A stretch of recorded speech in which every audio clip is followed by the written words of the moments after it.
Amis téléspectateurs de Prime News TV Bénin, bonjour, bienvenue dans votre émission Histoire de nos quartiers. Aujourd'hui, nous sommes dans le quartier Aronsori Ladi pour son histoire, sa culture et bien d'autres choses que nous allons découvrir ensemble.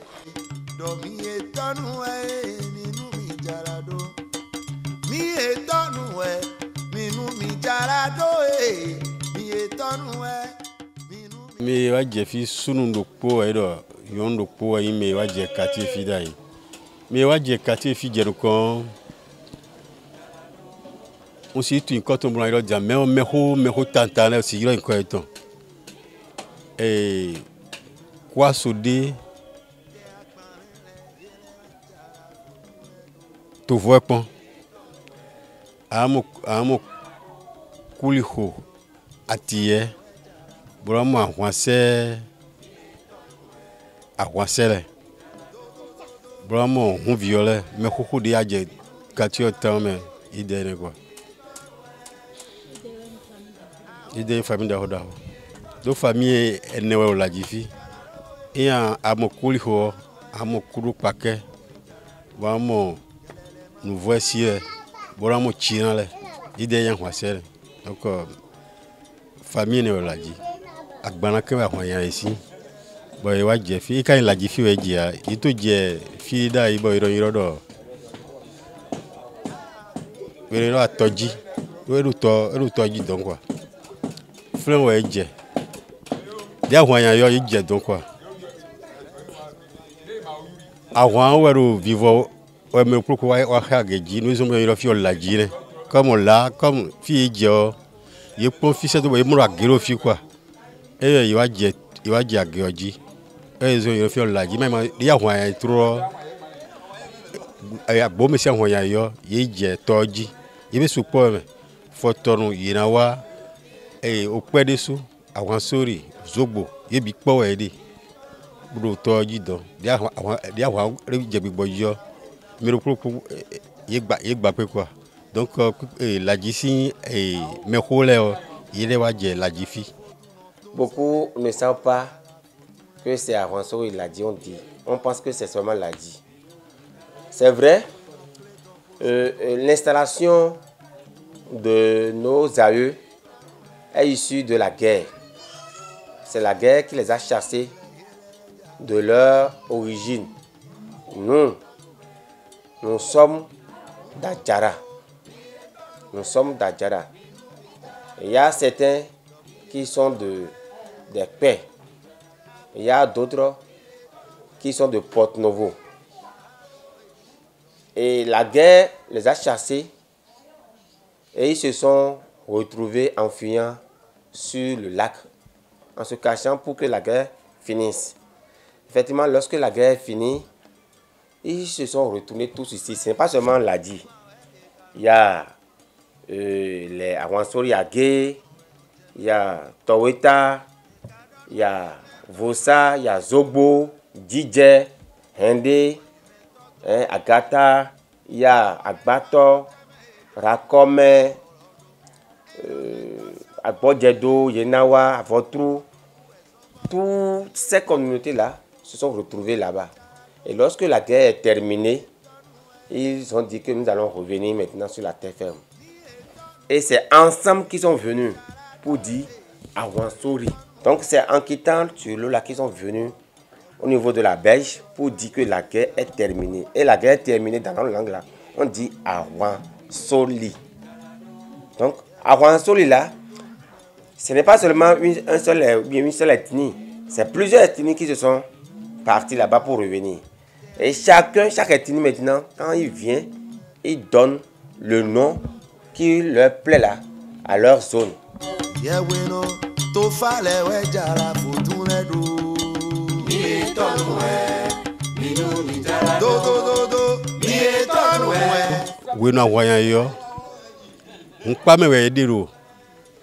Et khula do bo ino do ngbe to e khula gbede mi do ngbe ton de ino do kwa me we khula gbe kwa Dès qu'il y a des fios, pour la gueule du poids, il y a deux quoi.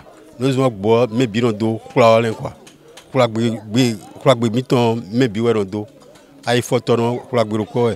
C'est sûr pour la gueule. Au pas de sous pour la gueule. Bon, de où les bio pour la gueule.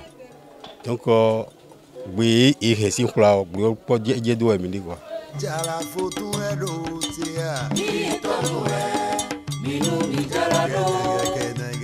Vodun é não sendai. E cara o kaka vodun o korote. E de o kaka gbero yi o kaka. Si se abia me. Si se mi no mondai bon primeiro que o católico. Damo protestant gona. Bonamo mali. Si se aton yi. Ye morofi.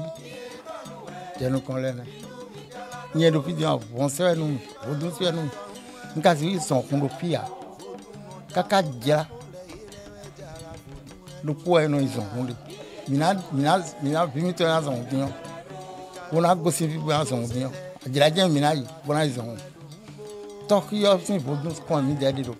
Vodun mi no se yo no yo ro zo to be. Boko. Ara mo ro pi. Bona mo ra dja. Mi no go ra gbe ton ro pi. Système ton lene. Ils ont goûté. Ils ont goûté dossier. Et le tour meilleur. À Jono Dico. Et le tour meilleur. Magbena. Ils ont goûté un bé. Bon, on bédo nous. Quitte ne man majo. Ils ont goûté si c'est d'accord nous m'aider.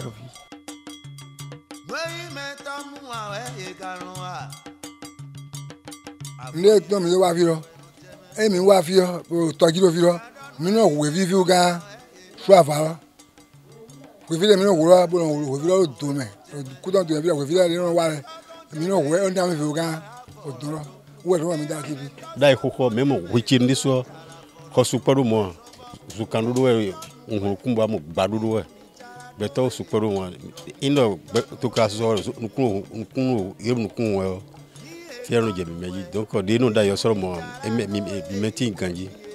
On fi. Il t'a fumé allo. On t'a monté à des bois.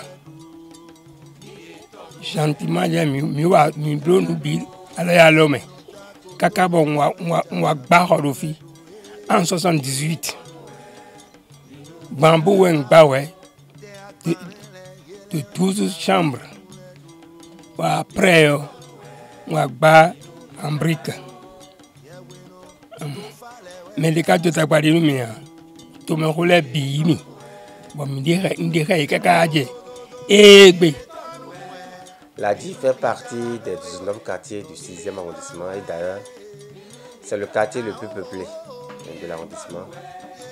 Et je dirais de façon géographique, pour venir à Ladi, il y a deux chemins principaux, deux voies principales. Nous avons la voie d'Aïdjedo qui tombe vers Djidje pour venir à Ladi, et la seconde voie, la voie de Saint-Cécile, de l'église catholique Saint-Cécile, en passant par Torita 1 et Torita 2. Et de plus, je dirais qu'au nord, nous sommes limités par le lac Nokwe, au sud par Tidje à Itedji, et à l'est par le lac toujours en faisant face au quartier Akbato, et à l'ouest au quartier Torita et Torita Pota. Voilà de façon géographique. Ladi n'a pas de vent de façon particulière. Ladi a des hameaux. Donc on se retrouve ici à travers les hameaux, malgré que le lotissement est très avancé, mais comme ce n'est pas encore achevé, nous avons préféré utiliser hameaux pour déterminer les différentes zones. Nous avons hameau camp militaire, hameau Ladi Centre, là où vous êtes ici c'est Ladi Centre, hameau Ladi École, hameau Ladi Ayimlonfide, hameau Ladi Djesouko et hameau Ladi Quartier Privé. Voilà les 6 hameaux qui regroupent Avansori, Ladi. Le quartier est divisé en deux. il y a une partie qui est sur la terre ferme et l'autre partie est sur l'eau. Et ceux qui sont sur l'eau là, c'est des pêcheurs, les vrais pêcheurs qui ont quitté la commune de Soava pour venir s'installer ici à cause de leur activité. Et ils sont tellement nombreux. Donc, et quand je vais jumeler les deux, ceux qui sont sur la terre ferme et ceux qui sont sur l'eau, le quartier avoisine autour de 13 000 habitants. Aronso, il a dit, dispose des infrastructures. Vous aviez le marché communautaire et la base des forces navales qu'on appelle camp militaire. Et ensemble, nous avons ici à la Dicentre l'espace vert qui n'est pas encore exploité. Nous avons l'école primaire publique qui comporte 6 groupes et en plus 2 classes de maternelle. Nous avons aussi la FSP qui veut dire domaine de force de sécurité publique qui n'est pas également exploité. Nous avons un domaine de centre de santé qui n'est pas également exploité. Pour vous dire que l'ADI dispose beaucoup d'infrastructures, mais aujourd'hui qui ne sont pas exploitées. Sur le plan assainissement, nous n'avons pas de vent, nous n'avons pas de voies. Les voies sont tout à fait impraticables. Malgré qu'aujourd'hui nous ne sommes pas dans la période pluvieuse, vous avez vu comment vous êtes peiné pour venir. Et on n'avait pas laissé. À chaque 6 mois, nous faisons des travaux de reprofilage, des travaux de rechargement. On fait ça en collaboration avec certaines personnes ressources qui nous aident et on travaille pour quand même aménager ces voies-là. Et je vous dis 6 mois après, parce que c'est des bas-fonds. Donc il faut reprendre. On sait que nous sommes nés ici, on a grandi ici et jusqu'à aujourd'hui on a cet âge. Qu'est-ce qu'on a fait pour notre communauté? C'est de l'apporter. Au niveau de l'électricité, l'ADI est nourrie par 2 lignes. Il y a la ligne de Didier, le réseau de Didier, qui est un réseau force. Et le réseau de Saint-Cécile, là, c'est un réseau basse. Et autour de 19h, ceux qui sont sur cette ligne-là n'arrivent pas à trouver réellement le courant électrique pour l'exploiter. Et je crois que la société est à pied d'œuvre pour renforcer la ligne. Il y a déjà une transformation qui est déjà posée au niveau du rond-point Saint-Cécile. Bientôt, ils vont commencer par aligner les poteaux.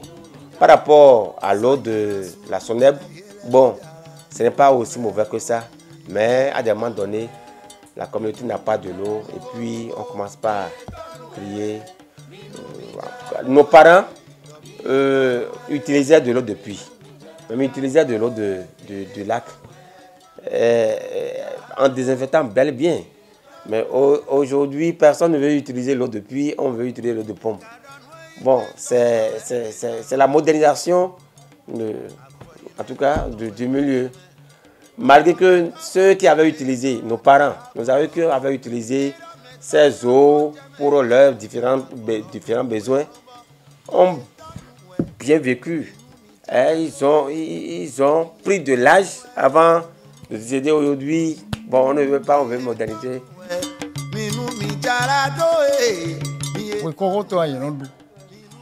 Bueno, con cojoton. Amo dion. Wene le dia. Woni yo etondi. Ina imagine do kokun din. Da yo imagine do kokun. Wọ́n lọ pa ẹran kọ gẹ̀yìn yẹn kọ masẹ̀ ẹyin masẹ̀ lọ àmì masẹ̀ kọ́kọ́ tán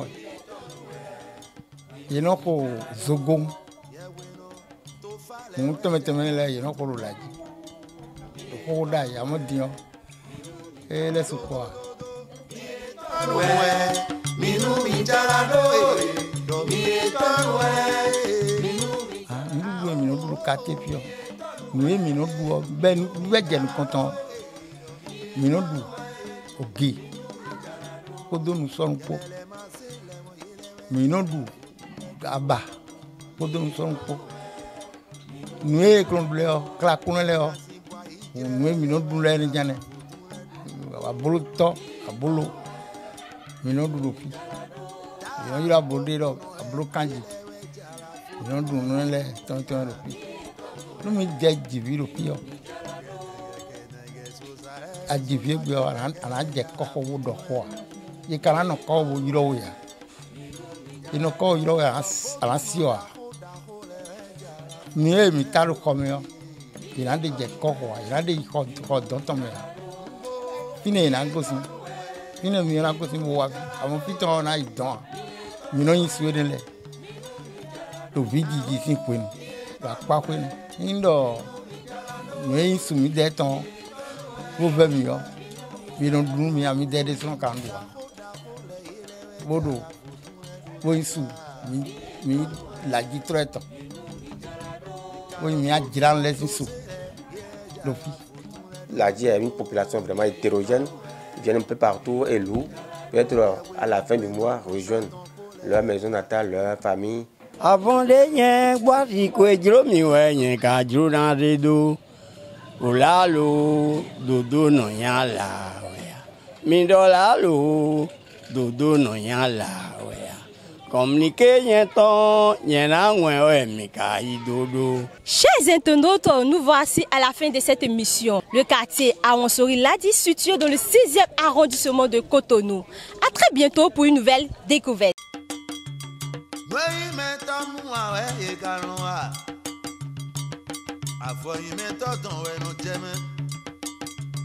Kadon we me tonu ma e karoa